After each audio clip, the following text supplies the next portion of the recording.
Hi hello welcome back to my channel లేకమ్మ ముచ్చట్లు. ఎలా ఉన్నారు అందరూ? బాగున్నారా? ఈరోజు ఇది మ్యాంగో సీజన్ కదండి, అందుకని మనం మామిడికాయతో చక్కని మటన్ కర్రీ చేసుకుందాము. టేస్ట్ అయితే చాలా చాలా సూపర్గా ఉంటుంది. పుల్ల పుల్లగా, కారం కారంగా చాలా చాలా బాగుంటుంది. ఈ సమ్మర్లో మనకి మామిడికాయలు బాగా దొరుకుతాయి కాబట్టి ఇలా ఎప్పుడన్నా చేసుకుంటే చాలా బాగుంటుంది.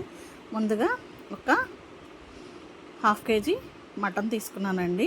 దానిలో ఉప్పు 2 స్పూన్లు, కారం 2 స్పూన్లు, అలాగే 1 స్పూన్ అల్లం వెల్లుల్లి పేస్ట్ వేసి బాగా కలుపుకోవాలి.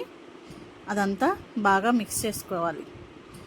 మిక్స్ చేసుకొని దీన్ని మనము కుక్కర్లో పెట్టి విజిల్ వేయాలి. అలాగే 2 పెద్ద ఉల్లిపాయలు, 2 టమాటాలు, అలాగే ఒక 5-6 పచ్చిమిరపకాయలు తీసుకోవాలి. ఇందాక మనం మిక్స్ చేసి పెట్టుకున్న మిశ్రమాన్ని కుక్కర్లో పెట్టాలి. అలాగే ఉల్లిపాయలను ఇలా సన్నగా ముక్కల్లా కోసుకొని పెట్టుకోవాలి. ఇప్పుడు ఒక గిన్నె పెట్టుకొని దానిలో ఒక 3 గరిటెల ఆయిల్ వేసుకొని పసుపు వేసుకుంటున్నాను.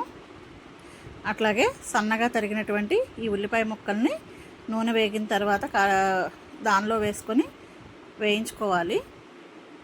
ఉల్లిపాయలు అట్లాగే పచ్చిమిరపకాయలు కూడా వేయించుకోవాలి. కుక్కర్లో మనము మటన్ని ఒక 5-6 విజిల్స్ వచ్చే వరకు ఉడికించుకోవాలండి. ఆ తర్వాత 2 చిన్న టమాటాలను కూడా ముక్కలుగా కోసుకొని దీనిలో ఉల్లిపాయలు వేగిన తర్వాత అందులో వేసుకొని వేయించుకోవాలి. దీనికి మటన్ అనేది లేతగా ఉండాలి. అట్లాగే ఒక స్పూనున్నర దాకా అల్లం వెల్లుల్లి పేస్ట్ కూడా వేసుకొని పచ్చివాసన పోయే వరకు వేయించుకోవాలి. ఆల్రెడీ మనం మటన్లో 2 స్పూన్ల అల్లం వెల్లుల్లి పేస్ట్ వేసాము. దీనిలో ఇంకొక స్పూన్ వేసామన్నమాట. ఇప్పుడు కుక్కరు ఒక 5-6 విజిల్స్ వచ్చే వరకు మనం విజిల్స్ని తెచ్చుకోవాలి.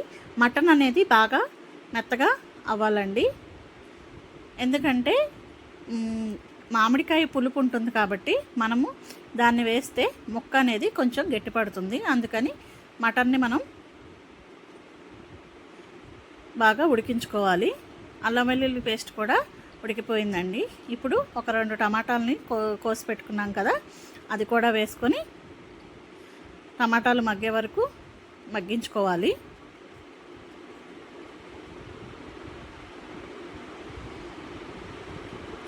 మూత పెట్టుకున్నాము. ఇప్పుడు ఒక చిన్న సైజు మామిడికాయ అండి. పులుపుని బట్టి ఒక మామిడికాయ సరిపోతుంది. బాగా పుల్లగా ఉంటే 1 సరిపోతుంది. అదే మీడియం సైజులో ఉంటే 1.5 మామిడికాయ అయితే పడుతుంది. నేను తీసుకున్నది మాత్రం బాగా పుల్లగా ఉంది, అందుకే 1 మామిడికాయ సరిపోయింది. ఇది కూడా మగ్గిపోయిందండి. ఒకసారి కలిపి పెట్టుకుందాము. 5-6 విజిల్స్ వచ్చింది కదండి.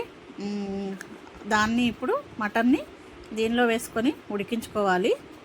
మటన్లో వచ్చినటువంటి వాటర్తో సహా మనము దీనిలో గిన్నెలో వేసుకొని మళ్ళీ ఇంకొకసారి కలిపి పెట్టుకోవాలి. మటన్ అనేది కొంచెం మెత్తగా ఉడికితే ఈ కర్రీ చాలా బాగుంటుంది.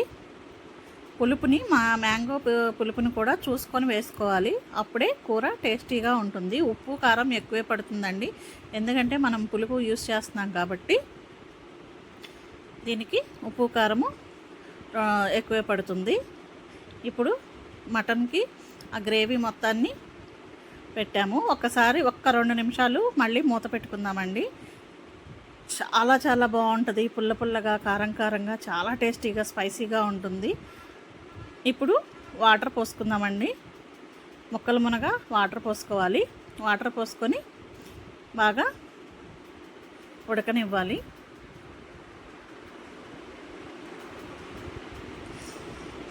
ముక్కలు మునగా వాటర్ పోసుకొని మళ్ళీ మూత పెట్టుకొని దగ్గరికి వచ్చే వరకు ఉడికించుకోవాలండి. ఒక 10 నిమిషాల దాకా ఉడుకుతుంది. చూసారు కదా. ఇప్పుడు వాటర్ అనేది తగ్గిన తర్వాత ఇప్పుడు మామిడికాయ ముక్కలు అనేది వేసుకోవాలి. మామిడికాయ ముక్క సైజు ఇలా పెద్దగా ఉంటేనే మనకి అక్కడ ఉడికిన తర్వాత చిన్నగా అయిపోతుంది. పీసెస్ అనేది మనకు తెలియాలి అంటే కొంచెం పెద్ద సైజులోనే మామిడికాయని కోసుకోవాలి.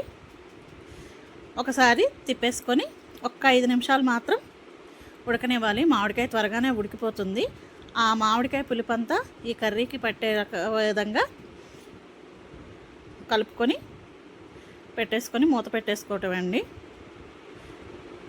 ఒక 5 నిమిషాలు అంతే.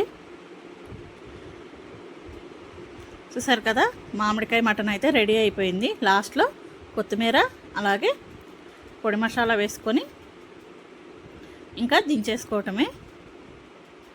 చాలా చాలా టేస్టీగా ఉంటుంది. ఒక్కసారి మీరు కూడా ట్రై చేయండి. ఈ సమ్మర్ సీజన్లో దొరికే మామిడికాయతో మామిడికాయ మటన్ చాలా బాగుంటుంది. ఇంకా సర్వ్ చేసేసుకుంటామే. చూసారు కదా ఎంత గుజ్జు గుజ్జుగా గ్రేవీగా ఎంత బాగా వచ్చిందో. టేస్ట్ కూడా చాలా చాలా బాగుందండి. మొదటిసారి కనుక మన ఛానల్ని చూస్తుంటే ప్లీజ్ సబ్స్క్రైబ్ చేసుకోండి, లైక్ చేయండి, షేర్ చేయండి. ఎలా ఉందో ఒకసారి కామెంట్ బాక్స్లో చెప్పేయండి. ఇదిగోండి, కర్రీ అయితే రెడీ అయిపోయింది. మటన్ అనేది మనము ముందుగానే ఉడకపెట్టుకున్నాం కాబట్టి చక్కగా పీసెస్గా చాలా చాలా బాగా వస్తుంది. ఆ పులుపంతా ముక్కలకు పట్టి చాలా బాగుంటుంది. మీరు కూడా ట్రై చేయండి. Thank you for watching.